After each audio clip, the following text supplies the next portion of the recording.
secret.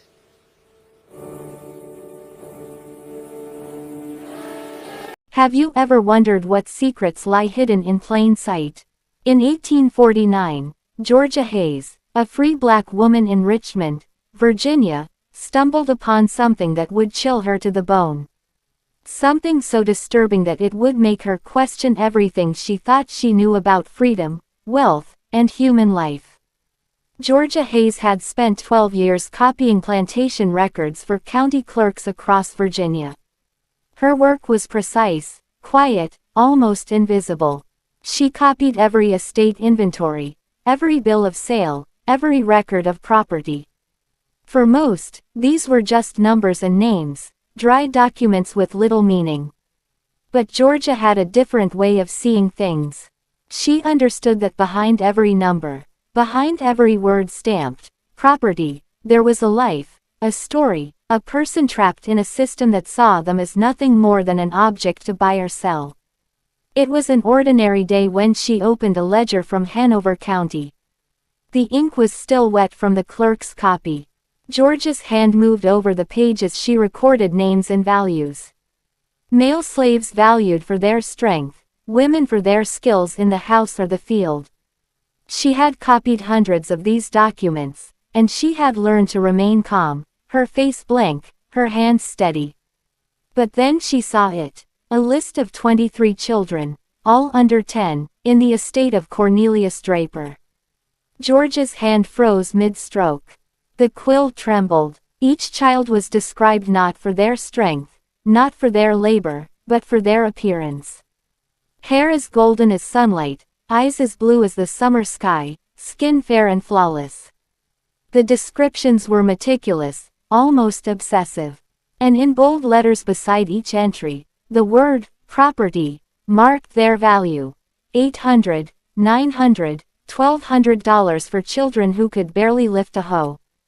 Her heart raced. Georgia had seen enslaved children valued before, but never like this.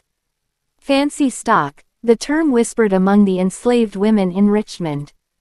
Beautiful children, light-skinned, sold not for work but for appearance, for households where they would be displayed like ornaments.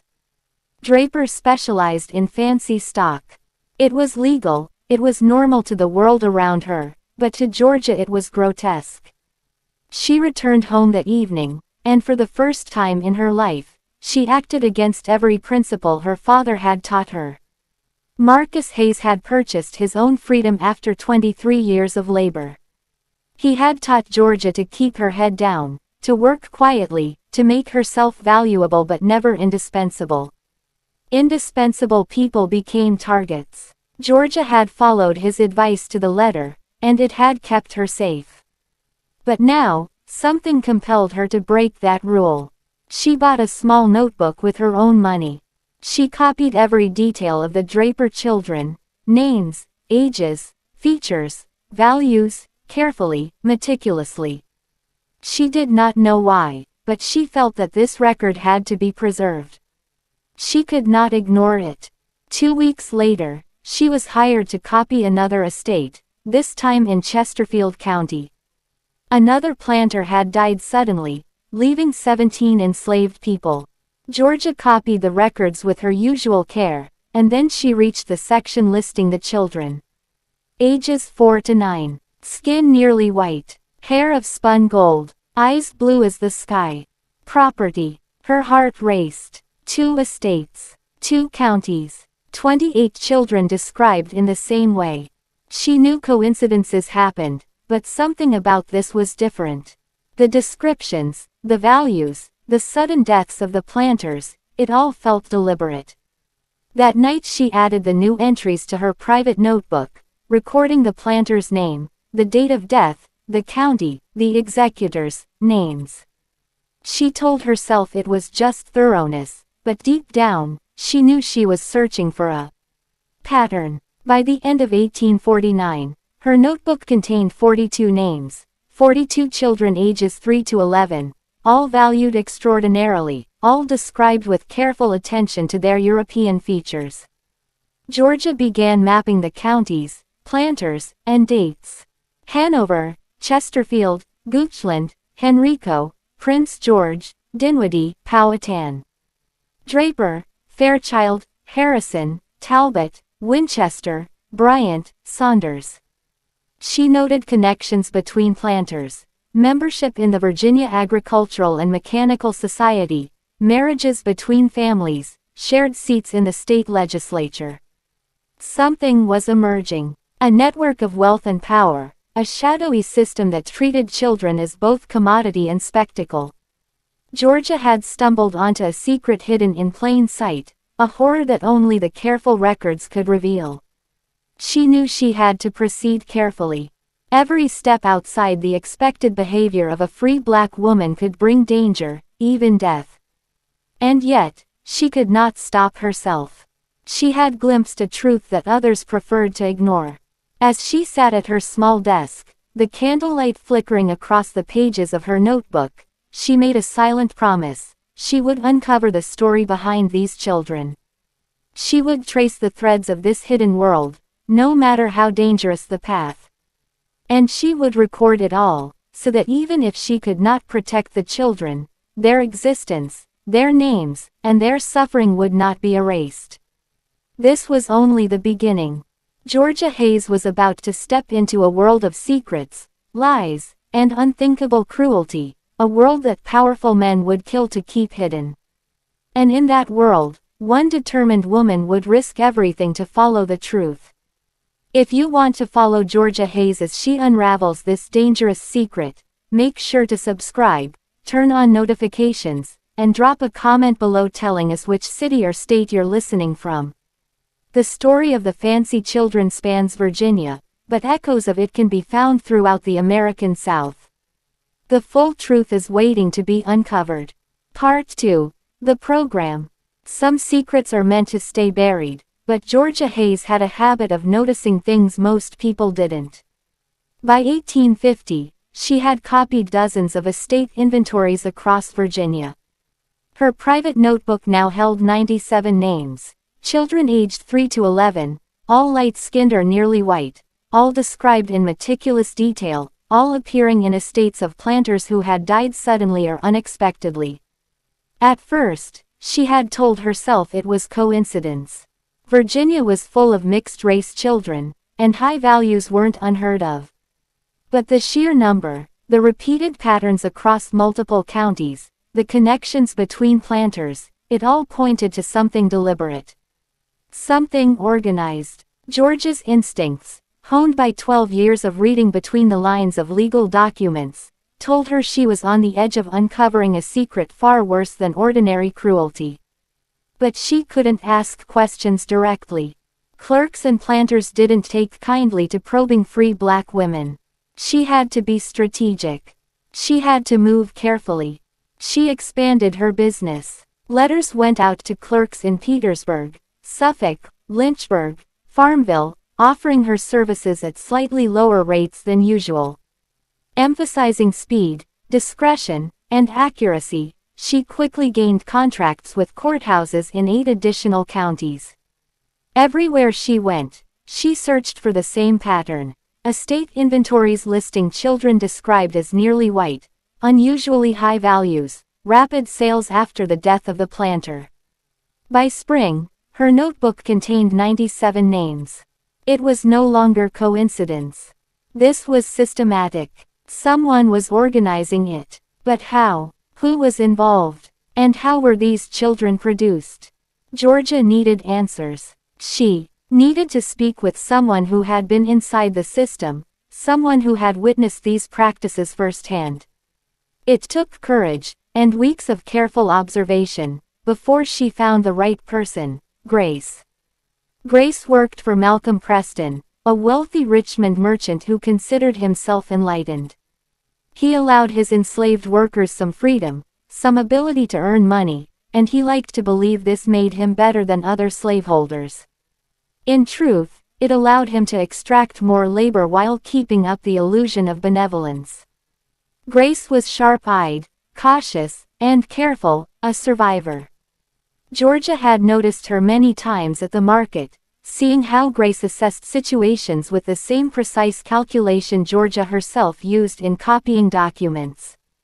On a warm morning in May 1850, Georgia positioned herself near the fish vendors, pretending to inspect the day's catch. Grace arrived, selecting fish for the Preston household. Georgia's voice barely rose above the market noise. "I need information about the children. Light-skinned children. The ones they sell south." Grace paused, her hand hovering for a fraction of a second over the fish. Then she continued as if nothing had happened. Georgia's heart pounded. Grace wasn't reacting openly, but she had noticed.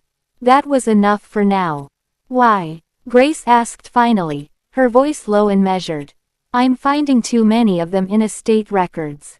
Too many in estates connected to each other. Someone needs to know," Georgia replied quietly. Grace nodded slightly, her eyes scanning the crowd. After several more purchases, she spoke again. "Second African Baptist Church. Sunday. After the second service. Go to the basement and wait." Then she disappeared into the throng of shoppers, leaving Georgia tense with anticipation. She had crossed a line. From passive observation to active investigation. If anyone noticed, if Grace spoke to the wrong person, if someone saw them meeting, it could be dangerous. But Georgia could not stop herself. The names in her notebook had become more than entries. They were children. Real children with faces, voices, lives. And they were being treated as property in a way she had only begun to understand. Sunday arrived. Georgia attended her usual morning service at First African Baptist, then walked to Second African Baptist for the second service. The basement, used for Sunday school and community meetings, held a few lingering congregants. Georgia stayed in the corner, quiet and watchful. Grace arrived with two women. One younger, maybe 25, with sharp features and alert eyes. The other older, perhaps 50, with graying hair and the dignity of someone who had survived decades of impossible circumstances. They sat with Georgia, speaking barely above a whisper. "You said you're finding records," the older woman, Sarah, said. 97 children, ages 3 to 11, light-skinned, white-appearing, all in estates of planters who died recently. Sold south through specific dealers, Georgia explained. The three women exchanged glances. Sarah spoke first, her voice heavy with weariness. "It's been happening for 20 years, maybe longer. People don't talk about it, but everyone in the quarters knows. If you're a woman with light skin and your child looks white, you pray you're never noticed. Because if they decide you're useful for the program, your life changes completely." "The program?" Georgia asked, her voice steady though her hands shook. Sarah's lips pressed together. "They don't call it anything. But there are planters, 8, maybe 10, who have a system.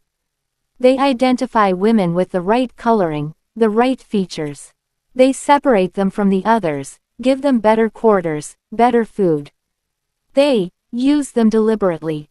Georgia felt cold settle in her stomach. She had suspected something, but hearing it stated aloud was different.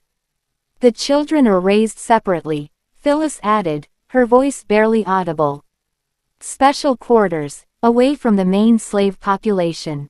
Fed better, taught to speak properly, trained in household skills. They develop what buyers call refined characteristics." "When the planter dies?" Georgia asked, already knowing the answer.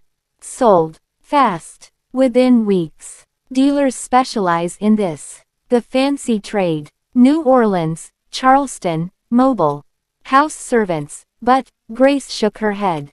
She couldn't finish the sentence, and Georgia didn't need her to. The three women sat in tense silence for a moment, the weight of the truth settling in the basement air. Georgia's notebook had become a ledger of horror, documenting a deliberate, organized system of breeding children for sale. And Georgia knew one thing: she could never stop. Not now. Not when she was this close. If you want to uncover the full story of the Fancy Children and follow Georgia Hayes as she risks everything to expose the secrets of Virginia's elite, make sure to subscribe, turn on notifications, and leave a comment telling us where you're listening from. Every detail matters, and the story is far from over. Part 3. The Network. Graves entered Georgia Hayes' modest room, glancing around as though measuring the space, then closed the door carefully behind him. His eyes were sharp, steady, but there was a weight to them she had not noticed before. "I gave you those Harrison documents for a reason," he said, cutting straight to the point. "I needed to see if you would notice what they contained, if you would ask questions, or if you would just copy them like any other estate papers." "I noticed," Georgia replied cautiously, her hands resting lightly on her notebook. "I thought you would. You're more observant than you pretend to be." Graves let out a slow breath and sank into the chair opposite her. "Miss Hayes, I've been processing estate paperwork for Henrico County for 6 years. And for the last 3, I've been noticing patterns. Certain planters, certain children, certain sales. At first, I thought it was coincidence, just happenstance. But the more records I saw, the more I realized it was deliberate. Organized, systematic, and I can't ignore it any longer." Georgia's pen hovered over the notebook. Her heart beat faster. She had suspected as much, but hearing it confirmed by someone inside the system made the danger more real. "What exactly did you notice?" she asked, keeping her voice steady. "Connections," Graves said. "Families, counties, estates. Certain planters have been working together for years. Not formally, not publicly, but in ways that are obvious if you know what to look for. They exchange information, coordinate sales, even manage inheritances to ensure the children they value most, light-skinned, European-featured children, remain in their network. They call them the fancy trade.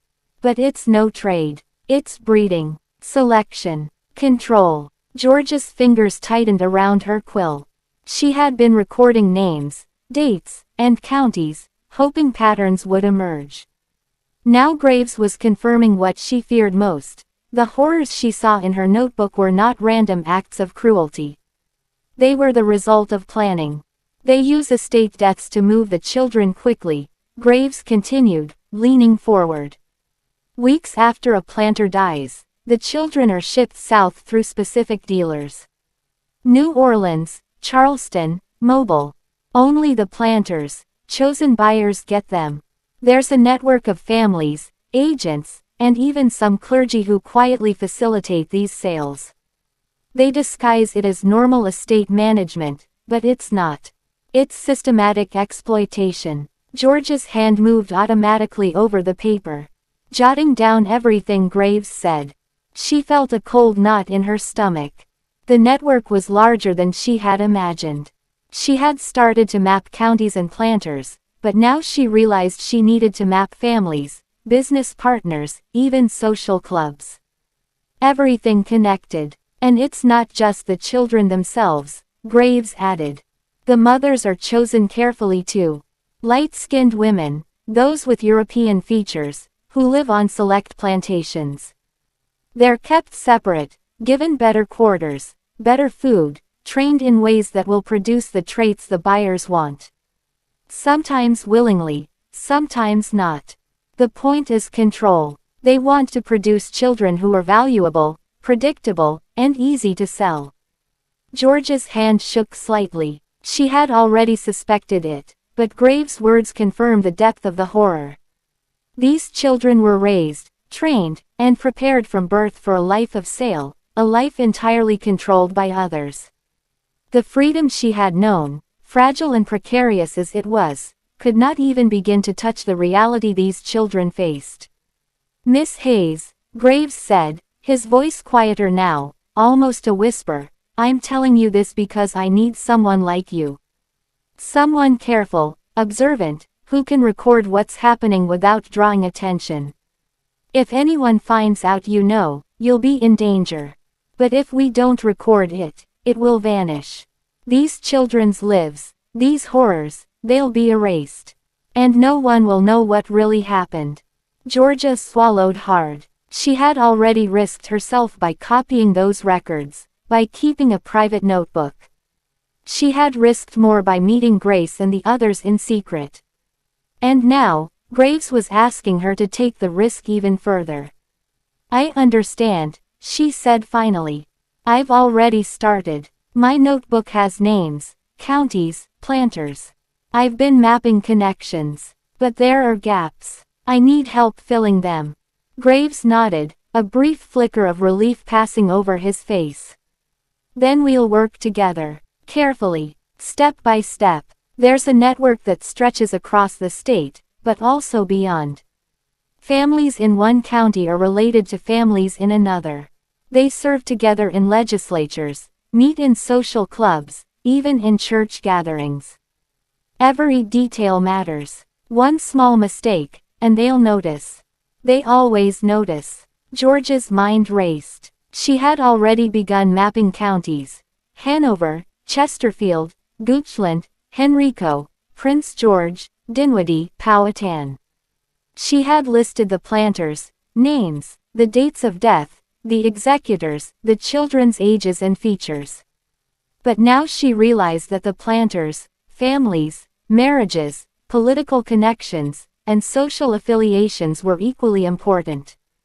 She had to connect the social dots as well as the legal ones. Some of the planters are related by blood, Graves said. Cousins, brothers-in-law. Some have long-standing business partnerships. The point is, no one acts alone. Every time a child appears in an estate record, it's part of a chain.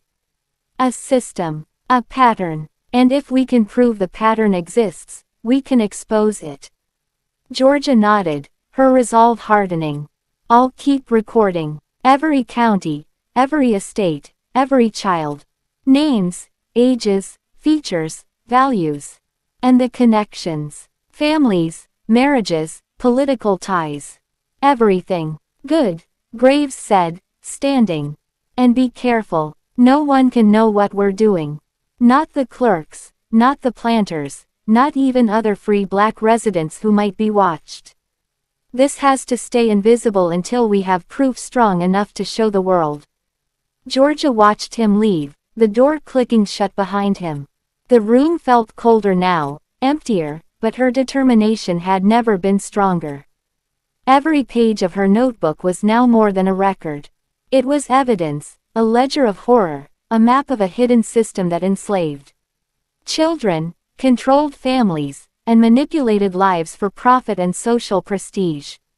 She sat down and opened her notebook. The candle flickered, casting shadows across the carefully written names. Draper, Harrison, Talbot, Fairchild, Preston. Ages 3 to 11. Hair golden, eyes blue, skin pale.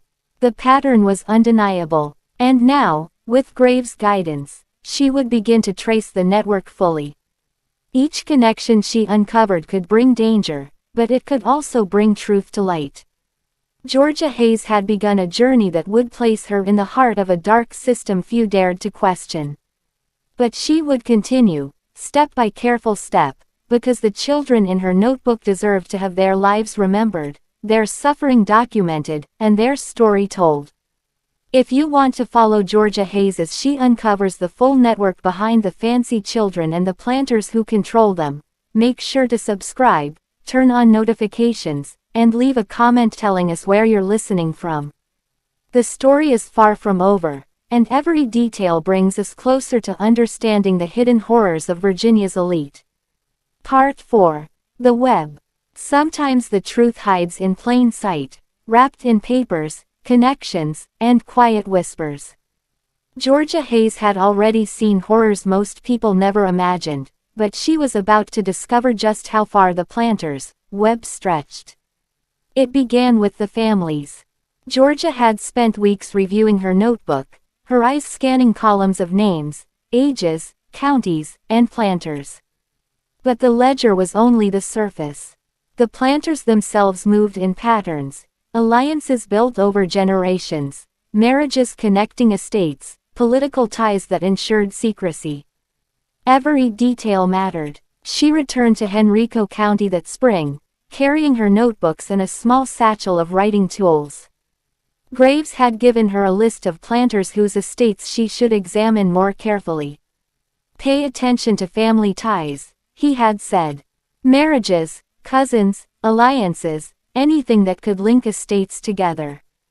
The pattern is in the connections as much as the children. Georgia started tracing marriages, births, and deaths. She drew diagrams in the margins of her notebooks, connecting names with lines. Draper married into the Talbot family. Fairchild and Harrison were distant cousins. Winchester and Bryant had served together in the legislature. And then she noticed something more unsettling. Planters in one county were quietly transferring wealth and property to relatives in other counties. Land, livestock, and enslaved people were moved in ways that looked like ordinary estate management, but when she connected the dots, it became clear. Children described as light-skinned were part of the same flow. Every ledger she copied reinforced the same pattern. Children between 3 and 11, all described with delicate European features, all sold fast after the planter's death, often shipped south through the same dealers. Some estates had more than one child with these features, and sometimes the same dealers appeared again and again. By midsummer, Georgia's notebook contained hundreds of entries. She had started color-coding them. Green for children under 5, yellow for ages 5 to 8, red for 9 to 11. Names, counties, planters, ages, descriptions, sale values, shipping destinations. Patterns began to leap off the page. One evening, she met Graves at a quiet corner of the market. He carried a few folded papers. "Look at these," he said. "Letters between planters. Some are explicit, some subtle. But the meaning is clear. They're coordinating, discussing sales, discussing who will produce children with the right appearance. They even mention training and education to ensure the traits are passed down." Georgia's hand trembled as she read. The words were clinical, almost businesslike. But they described children as if they were livestock or rare breeds of animals. Her father's lessons echoed in her mind. Make yourself valuable but not indispensable. She had become indispensable in a way she had never imagined. She was recording a network that could put her in danger, yet she could not stop. "They call it fancy stock," Graves said quietly, his eyes scanning the crowd. "But it is worse than that. It is deliberate. Generations of planning. They pick the mothers, they control the pregnancies, they move the children like property on a chessboard. And all of this stays hidden behind law and social expectations. Everyone around them sees normal estate management. Nobody questions it. That is why it works." Georgia swallowed hard, feeling a chill. She had suspected the scale, but seeing evidence of letters and transactions made the horror real. This was not random. It was a system, maintained and protected by powerful men, and any mistake could cost her life. She returned to her room that evening, laying out her notebooks. Names, counties, families, ages, connections and diagrams covered every page. She realized she was documenting a hidden history. A story the world would never see unless someone carefully recorded it. Then she noticed a pattern she had missed before. The children's sales weren't just local. Many were shipped south to New Orleans, Charleston, and Mobile. Dealers were consistent, recurring across estates and counties. Graves had told her about the network of Southern buyers. Now it was visible on her own chart. A web of families, counties, and buyers stretched across Virginia and beyond. Georgia realized the planters' network depended on secrecy and coordination. If even one dealer or estate clerk asked too many questions, the system could be exposed. But it never was. Not publicly. Not until she began recording it. Her mind raced. If she could trace each child from estate to buyer, she might be able to prove the system existed. But the risk was enormous. Even a single slip, a ledger left in the wrong hands, could put her and Graves in mortal danger. Over the next several weeks, Georgia worked methodically. She cross-referenced estate inventories, letters, and social connections. She mapped marriages between families, shared membership in agricultural societies, repeated appearances of estate executors. Every new discovery strengthened the pattern, made the horror undeniable. One day, while copying a particularly detailed estate from Goochland County, she noticed a ledger margin note she had missed before. To be shipped south via New Orleans dealer, it read beside a child described as 8 years old, hair golden, eyes blue. Georgia's stomach tightened. This was exactly what Grace and Sarah had warned her about. The children weren't just being sold locally, they were being moved, traded, shipped like commodities, every one of them part of the system. That night, she met Graves again. "Look at this," she said, spreading her charts across the table. He leaned over, tracing the lines with his finger. "Yes," he said softly. "The network is bigger than I realized. It spans counties, families, and years. Each estate, each child, each sale is part of a larger plan. And the fact that you've traced it this far, it's incredible. But be careful, they notice things like this." Georgia nodded. She had become aware of the danger, but she could not turn back. Every child she had recorded, every estate she had copied, every connection she had traced mattered. These were children whose names and features would otherwise vanish, erased by the greed and cruelty of the system. She closed her notebook, determined. The web of planters, families, counties, and buyers was growing clearer with each day. She had begun to understand the full scope of the fancy trade, the deliberate breeding, the meticulous records, the quick sales. And she knew there was more to uncover. If you want to follow Georgia Hayes as she continues to trace the hidden network and expose the secrets of Virginia's elite, make sure to subscribe, turn on notifications, and leave a comment telling us where you're listening from. The story is far from over, and every connection she uncovers brings us closer to the truth. Part 5. Inside the Plantation. Georgia Hayes had seen the horrors of estate records and hidden ledgers, but nothing prepared her for witnessing the system in action. Graves had warned her that knowledge came with danger. He had urged caution, secrecy, careful observation. Yet now, standing at the edge of a distant Henrico plantation, Georgia felt a chill that had nothing to do with the morning air. The house loomed ahead, large and elegant, its white paint gleaming under the sun. From the road, it looked like any other wealthy planter's home. But Georgia knew better. She had studied the estate records, traced the connections, mapped the buyers. She knew this was one of the plantations where the fancy children lived before being sold. And she was about to see the truth firsthand. She entered under the pretense of delivering legal documents. The overseer barely glanced at her, accustomed to seeing clerks, messengers, and other white and free black visitors. Georgia's heart pounded, but she maintained a calm exterior, holding her papers carefully against her chest. She had to look ordinary, harmless, invisible. She was led into a room at the back of the main house. It was small but tidy, with plain furniture and neatly swept floors. At first, it seemed empty. Then she saw them, children, 6 in total, playing quietly near a window. Hair golden, eyes blue, skin pale. They were laughing softly, their movements careful, controlled, almost rehearsed. It was impossible not to notice how different they looked from the other children she had seen in Richmond. One girl, no older than 7, paused her play to glance at Georgia. There was a brief flicker of recognition in her eyes, a cautious intelligence that went beyond her years. Georgia felt a lump in her throat. These were the children she had been tracking in the ledgers, the children sold and moved with precision.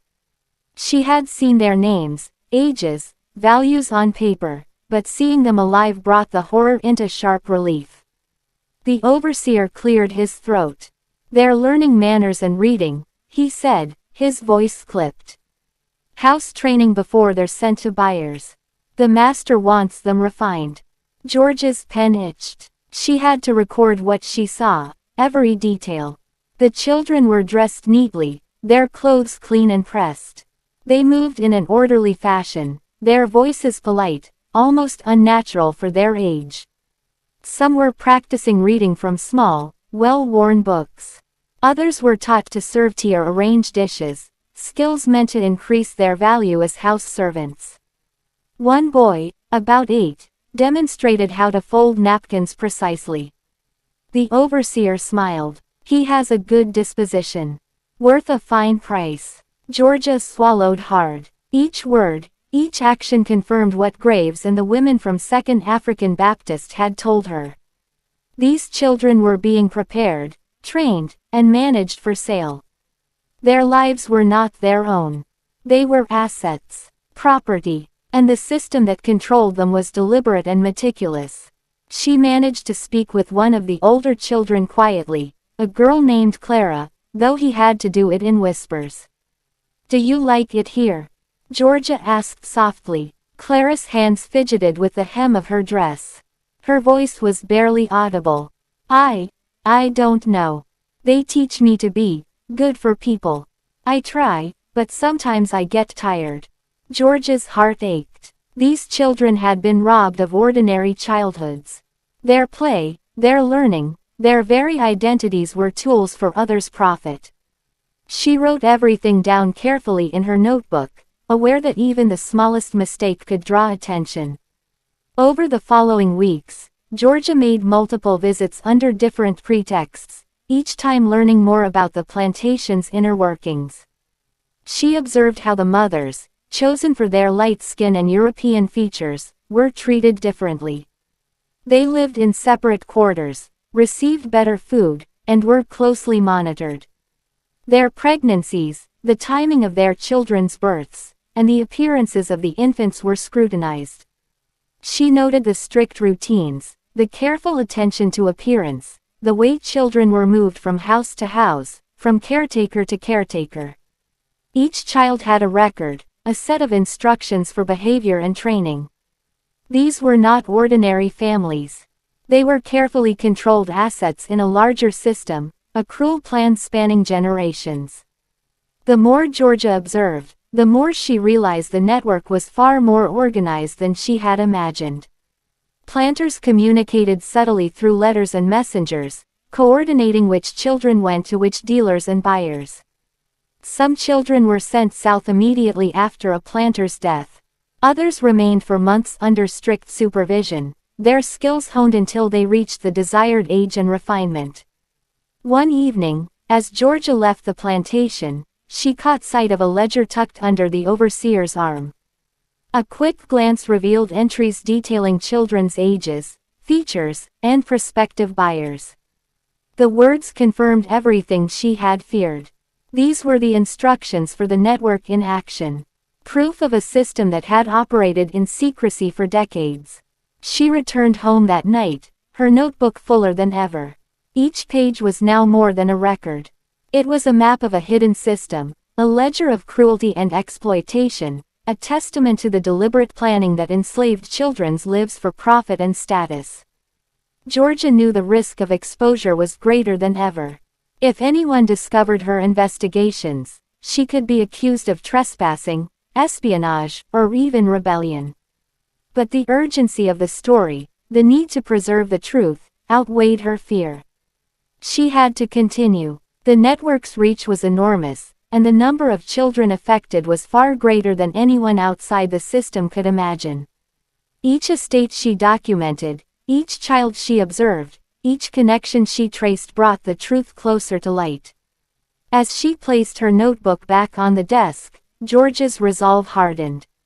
She could not stop now. The children she had seen, their lives recorded in ledgers and lived in secret, deserved to be remembered. They deserved the truth to be known. And Georgia Hayes, meticulous, brave, and determined, was the only one who could ensure that the network of the fancy trade, the system of breeding, training, and selling light-skinned children, would not remain hidden forever. If you want to continue following Georgia Hayes as she risks everything to expose the secrets of the fancy trade and the plantations that sustain it, make sure to subscribe, turn on notifications, and leave a comment telling us where you're listening from. The story is far from over, and the next discoveries are more shocking than ever. Part 6. The Southern Trade. Georgia Hayes had followed the paper trail for months, mapping counties, estates, and families, but now she was about to confront the final piece of the network, the buyers and dealers who moved the children south. She had already seen the plantations, observed the training of the children, and traced the connections between planters. But the Southern trade, the movement of children to New Orleans, Charleston, and Mobile, was the system's heartbeat. And she had to see it. It was late summer in 1850 when Graves arranged for Georgia to meet a trusted contact in Petersburg. The man, an older free black merchant named Elijah, had quietly observed the shipping and sale of enslaved children for years. He understood the network, the buyers, and the methods. He could explain what Georgia had suspected but could not fully confirm from estate records alone. Elijah's office was small, dimly lit, filled with stacks of papers and ledgers. He motioned Georgia to a chair. "You want to see how it works," he said quietly. "Not just the children, not just the planters. The people who take them after the estates are settled. That's where the network becomes real." Georgia nodded. Her pen and notebook were ready. She knew she was taking a risk, but the urgency of the story outweighed the danger. "I need to understand," she said. Elijah opened a ledger and pointed to a series of entries. "See these children? They've just been sold from estates in Virginia. Look at the buyers. See how the names repeat. Certain families in New Orleans, Charleston, Mobile. They only deal with certain dealers here in Virginia. The planters know which children they want, the dealers know which buyers to send them to, and the children are moved almost immediately." Georgia's stomach tightened. The ledger confirmed everything she had feared. Children, carefully bred for their appearance, moved like property with precision and planning. Each estate was a node in a larger network, each buyer a link in a chain. Elijah leaned closer. "And it's not just any children. Only those with the European features, the light skin, the delicate hair, the eyes. They're called fancy children, worth more than field hands, more than ordinary household slaves. The dealers know this. The buyers know this. And the planters profit every time." Georgia wrote everything down carefully. Every county, every estate, every child, every buyer. The network stretched further than she could have imagined. From Virginia to the Deep South, the trade connected planters, families, dealers, and buyers in a system designed to maintain control and profit from beauty and innocence. Elijah showed her letters between dealers and buyers. Some were explicit, discussing the ages, appearance, and expected behavior of children. Others were coded, with references to colors, traits, and qualities that only insiders would understand. "They plan everything," Elijah said. "They move children quickly after a planter's death to maximize value. Any delay, any attention, and the children lose value or attract suspicion. They have perfected the process over decades." Georgia felt a cold weight in her chest. She had suspected the scale, but seeing the letters, the coordination, and the repeated patterns made the horror undeniable. These were not isolated cases. They were part of an organized, systematic network stretching across state lines. Over the following weeks, Georgia and Graves worked to document the network fully. They traced which dealers received children from which estates, which buyers purchased them, and how quickly the transfers happened. They mapped the routes, Virginia counties to southern ports, then inland to plantations and wealthy households. The map was shocking in its clarity. One evening, while copying letters from a dealer in Richmond, Georgia noticed something that made her hands shake. There was a list of children scheduled for shipment in the coming months. Ages, features, expected skills, and destinations were listed meticulously. The network had a schedule, a plan, and it was being executed like clockwork. Graves glanced over her shoulder. "This is the heart of the system," he said quietly. "Not the planters, not the estates, not the training. The dealers and buyers make it real. Without them, the network would collapse. But they are careful. They operate in silence, under the guise of normal trade, and few dare to question it." Georgia's mind raced. She had already risked herself by observing plantations and copying ledgers. Now, documenting the Southern trade was even more dangerous. Any misstep, any discovery, could mean her arrest or worse. Yet the need to record the truth, to preserve the stories of the children, was stronger than fear. She continued her work, carefully noting every detail: names of buyers, their locations, the dealers who connected them, and the schedules for each child. Every ledger entry, every letter, every note confirmed the same truth. This was a deliberate, organized, and cruel system, designed to profit from the innocence and appearance of children. One night, after a long day of copying documents, Georgia paused and looked over her work. Her notebooks were filled with names, counties, planters, dealers, buyers, and routes. The web was vast, intricate, and horrifying. She realized that the fancy trade was not just a Virginia problem, it was a Southern system, spanning states, families, and generations. And she knew that exposing it would be dangerous. Powerful men, wealthy families, and influential dealers would not allow their secrets to be revealed. But Georgia Hayes was determined. Every child recorded, every connection traced, every ledger copied was a step toward truth.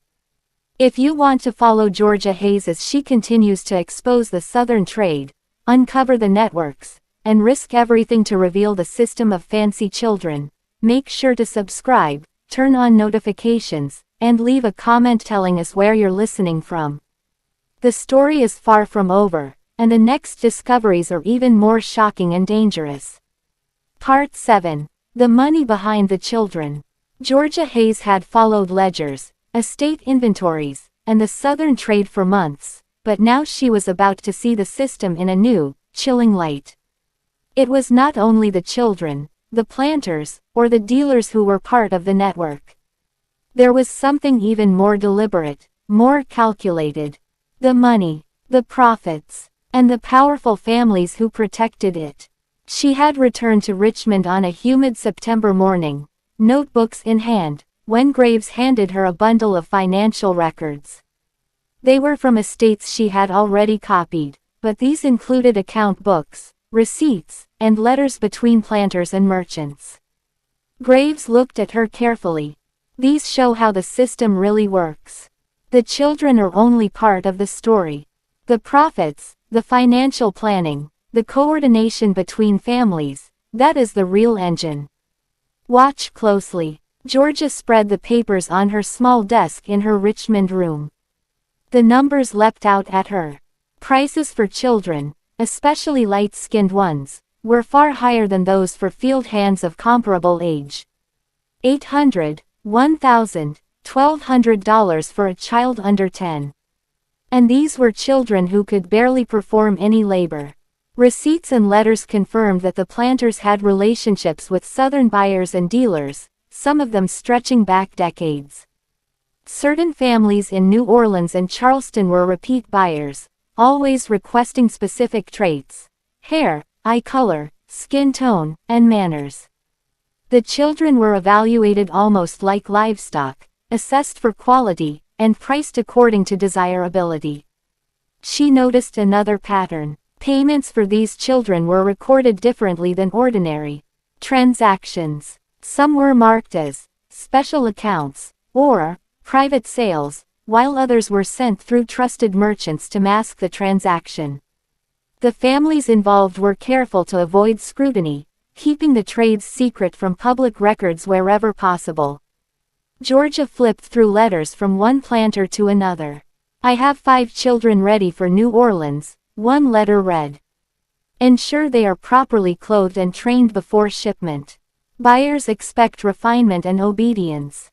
The price is agreed, and delivery will be arranged by the usual dealer." She paused. It was all so methodical, so cold, so deliberate. Every child documented, every transaction accounted for, every buyer known.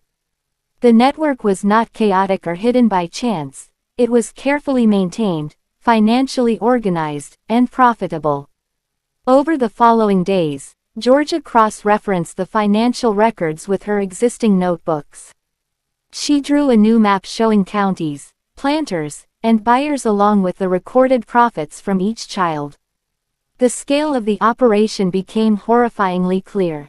Thousands of dollars were made from these children each year, all while their lives were controlled, manipulated, and ultimately sold for the highest price. Some letters revealed plans to produce more children with desirable traits. Mothers were chosen for their features, pregnancies were carefully timed, and children were trained to increase their value. This was deliberate planning, generations in the making. The profits were enormous, and the system was protected by secrecy, power, and influence. One afternoon, while Georgia copied letters from the Winchester estate, she noticed the names of some prominent Richmond families. Their connections stretched across banks, agricultural societies, and legislative bodies. The same families appeared repeatedly in her ledger: planters, dealers, and buyers working together to maintain the network and protect their financial interests. Graves warned her quietly, "These families have influence in every county. They control courts, merchants, and local politics. If they knew someone was uncovering their system, they would move quickly to silence that person." Georgia's pulse quickened. She understood the stakes more clearly than ever. She was documenting not just cruelty, not just exploitation, but a network of wealth and power built on the lives of children. The financial evidence made the horror undeniable. These were not isolated crimes. This was an organized, generational enterprise. She began adding financial notes to her maps. Every child's sale, every transaction, every payment route. She calculated totals, tracked repeating buyers, and highlighted the families whose influence allowed the network to operate with impunity. By the end of the week, her room was filled with papers, maps, and charts. The system was vast and horrifying, but it was no longer abstract. She could see it, measure it, and understand it. Yet the more she uncovered, the more dangerous it became. One evening, a man in the market asked her about her work. Casually, too casually. She recognized the type, a white man with connections, observing the free black community. Her heart raced. How much did he know? Could he have been sent by the planters to test her? She had to be cautious. Every ledger, every notebook, every note was a potential target. Despite the fear, she pressed on. There were patterns she had not yet fully traced. How children were moved between families before final sale, how some were kept in preparation for future buyers, and how financial incentives controlled every decision. She realized that the system's reach extended not just to Virginia, but throughout the southern states, linking the elite in a network of secrecy, power, and profit. Georgia knew one thing with absolute certainty: the story could not stay hidden. Every child she had documented, every financial record she had copied, every connection she had traced was proof of a system built on greed and cruelty. She had a responsibility to preserve the truth. She leaned back in her chair, exhausted but resolute. Her notebooks were a testament to decades of planning, deception, and exploitation. The web of wealth and power she had uncovered revealed the true scale of the fancy trade. It was not just about the children or the planters. It was about money, influence, and the lengths people would go to protect it. Georgia Hayes had come far. But she knew the next steps would be even more dangerous. She would need allies, careful planning, and absolute secrecy. The network she had uncovered was powerful, and the people who maintained it would not hesitate to protect their interests. If you want to continue following Georgia Hayes as she uncovers the financial secrets, the influence of the elite families, and the full horror of the fancy trade, make sure to subscribe, turn on notifications, and leave a comment telling us where you're listening from. The story is far from over, and the truth Georgia is uncovering is more shocking than most could imagine. Part 8. Across the ports. Georgia Hayes had traced the planters, the estates, the children, and the dealers. She had seen the training, the ledgers, and the financial records. But she had only glimpsed part of the system. The final, horrifying piece was the ports, the ships, and the destinations where the children were sent. Until she saw it with her own eyes, the scale of the southern trade remained abstract. It was a humid October morning when Graves guided her to a dock on the James River. Cargo ships from New Orleans and Charleston were unloading goods, but Georgia's eyes searched for something else. She knew that hidden among barrels, crates, and sacks of cotton, children were being prepared for shipment. Carefully supervised, separated from the general enslaved population, and catalogued like precious cargo. Graves leaned close and whispered, "Watch closely.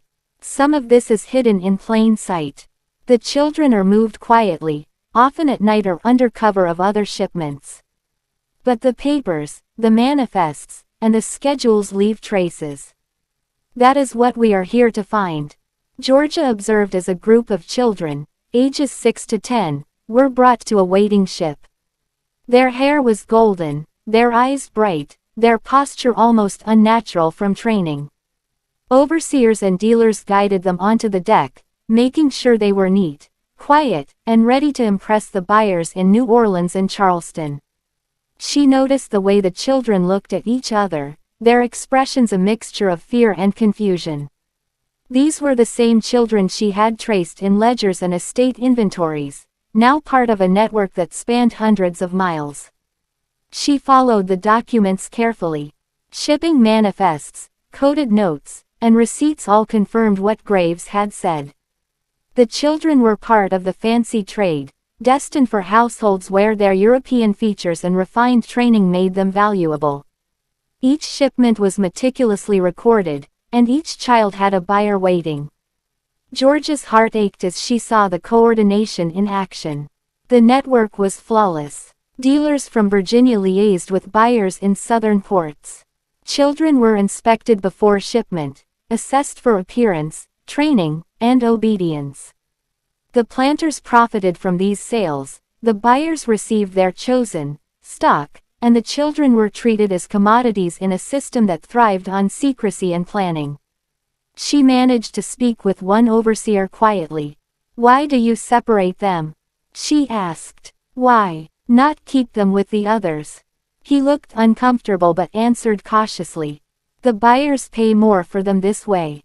They are valuable. They need to be prepared, taught manners, clean, obedient. That is what the buyers expect." Georgia nodded, recording everything in her notebook. The system had become terrifyingly clear. It was not simply local planters profiting from light-skinned children. It was an organized network connecting estates, families, dealers, and southern buyers. The children were moved, trained, and sold with precision. The ports were the arteries through which this network thrived. Over the next few weeks, Georgia traced multiple shipments, comparing shipping logs with estate records and letters. She found that certain dealers specialized in coordinating these transfers.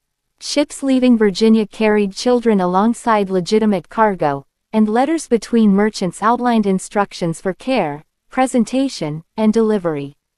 The system was deliberate, calculated, and cold. One night, Georgia returned home exhausted but resolute. Her notebooks were full of maps showing counties, planters, estates, buyers, dealers, and ports. She had traced hundreds of children from birth on Virginia plantations to shipment across state lines. The scale was staggering. What had once been isolated horrors now formed a vast, organized system of exploitation. She realized that the network extended even further than she had imagined. Some letters hinted at future plans, suggesting connections with buyers as far away as Louisiana plantations and sugar plantations along the Gulf Coast. The children were not just sold locally, they were part of a Southern system that valued appearance, obedience, and training above everything else. The more Georgia documented, the more dangerous her work became. Powerful families controlled the ports, merchants, and buyers. Any misstep could expose her investigations and put her life at risk. Yet she could not stop. Each ledger, each letter, each shipment confirmed the cruelty and organization of the system. She knew she had to continue, not just for herself, but for the children whose lives were reduced to transactions on paper. Graves warned her one evening, his voice low. "They have eyes everywhere. Watch your notebooks, your letters, your movements. If they suspect you are uncovering the network, they will move quickly. The ports, the buyers, the dealers, they all have influence. You cannot be careless." Georgia nodded, determination hardening within her. She had come too far to turn back. The evidence was clear, the network was vast, and the story needed to be recorded. Every child, every estate, every shipment added another piece to the puzzle. As October turned to November, Georgia continued tracing the shipments, cross-referencing port records, and updating her maps. She began seeing patterns in the routes, timing, and selection of children. Certain dealers handled multiple estates, specific buyers requested children of particular ages and appearance, and shipments were coordinated to maximize value and minimize suspicion. One afternoon, she watched a ship prepare for departure. Children were lined up, neatly dressed, and organized by age and appearance. Overseers checked their papers, ensuring every instruction had been followed. Georgia wrote furiously, capturing every detail in her notebook. She understood that these children were not just victims of local planters. They were part of a calculated Southern network, maintained for decades and protected by secrecy and wealth. She left the port that evening, her notebook full and her resolve stronger than ever. She knew the next step would be even more dangerous, uncovering the connections between the dealers, the buyers, and the powerful. Families that ensured the system thrived. But she had no choice. The children's lives depended on someone documenting the truth. If you want to continue following Georgia Hayes as she exposes the shipping networks, traces the buyers, and uncovers the full scale of the Southern fancy trade, make sure to subscribe, turn on notifications, and leave a comment telling us where you're listening from. The story is far from over, and the next revelations are even more shocking and dangerous. Part 9. Dangerous Secrets. Georgia Hayes had traced the children, the planters, the dealers, the ports, and the buyers. She had followed ledgers, estate records, letters, and shipping manifests. She had documented the scale, the planning, and the financial gain of the fancy trade. But she had not yet faced the most dangerous part, the powerful families who protected the system and would stop anyone who threatened it.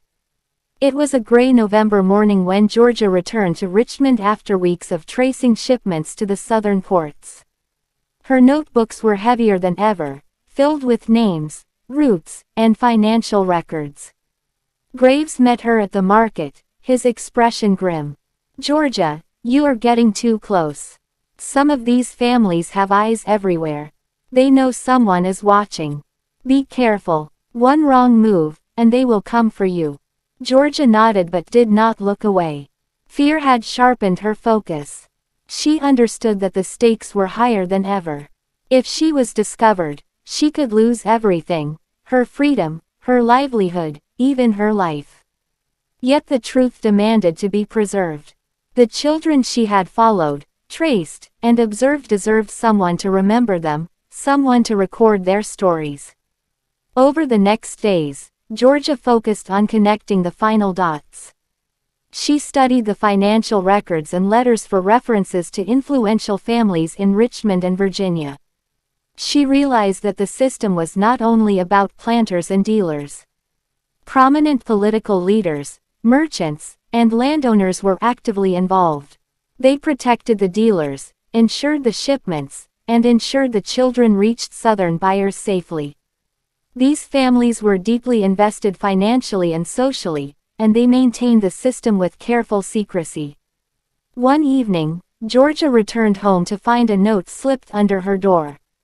It was brief and written in plain handwriting. "Stop your inquiries or face consequences. We are watching." Her hands trembled as she picked up the note. The threat was unmistakable. The powerful families she had traced were aware of her investigations. They knew someone was documenting the system, and they were prepared to act. Fear surged through her, but she set it aside. She could not stop now. Graves came to her room that night. "Georgia, they are not bluffing. You need allies, safe houses, and a plan for your notebooks. If they find them, your work, and possibly your life, are at risk. Are you ready for this?" Georgia looked at him, her resolve unshakable. "I am. I cannot let them continue in silence.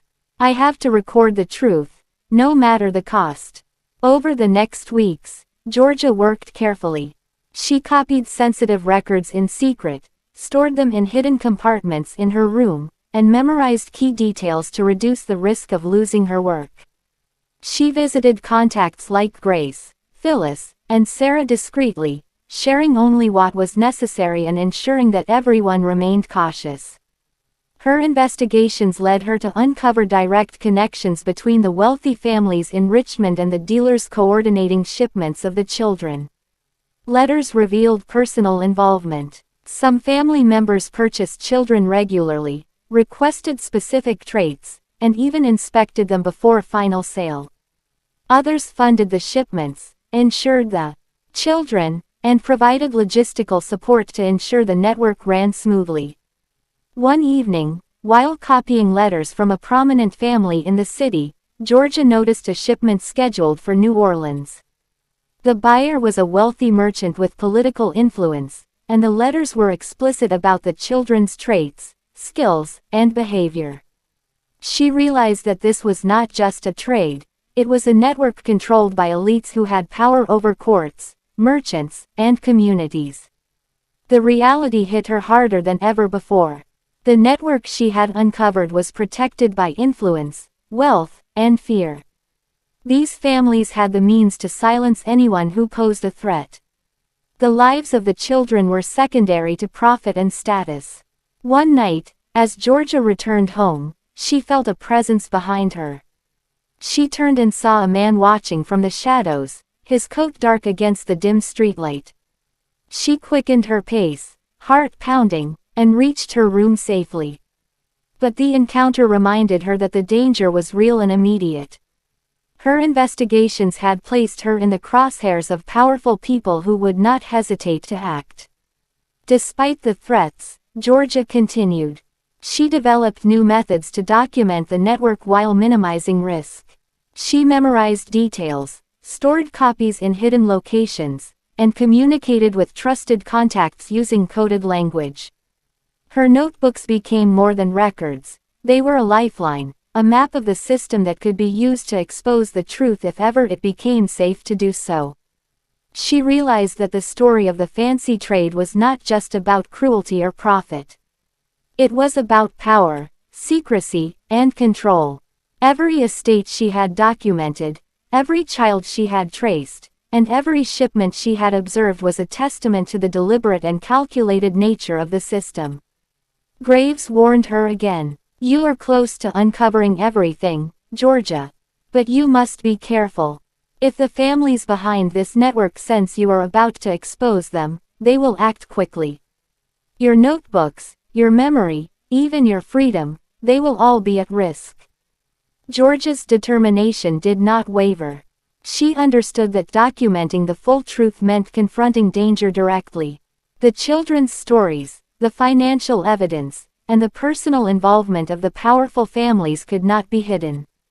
She spent long nights cross-referencing records, updating maps, and preparing for the next phase of her investigation. The web of the fancy trade was vast, intricate, and horrifying.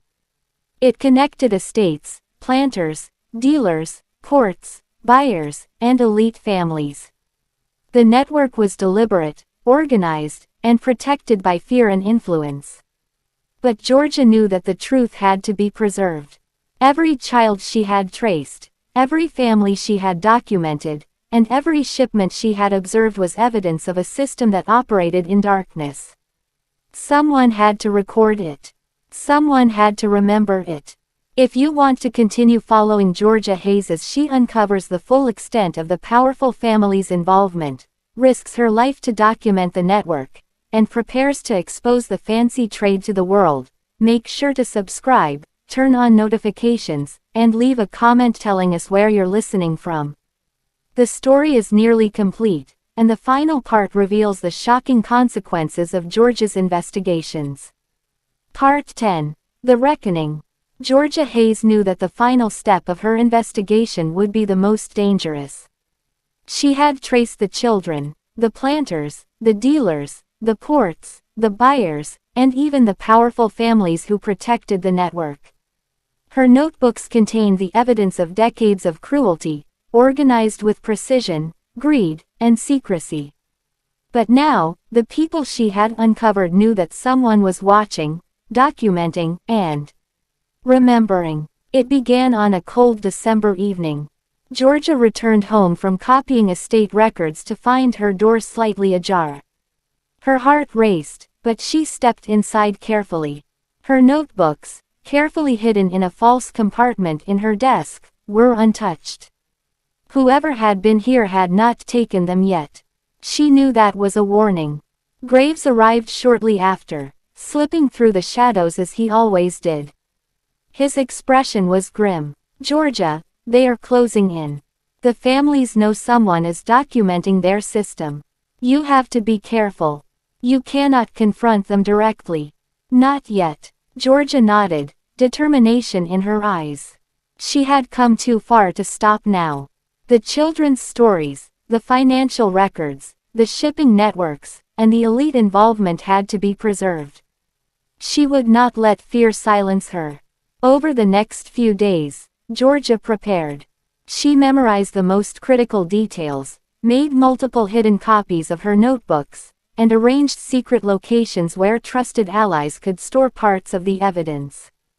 Grace, Phyllis, and Sarah became her confidants, helping to ensure that the story of the children's lives could survive even if Georgia herself were captured or silenced. Then it happened. A man arrived at her room while she was copying letters from a prominent Richmond family.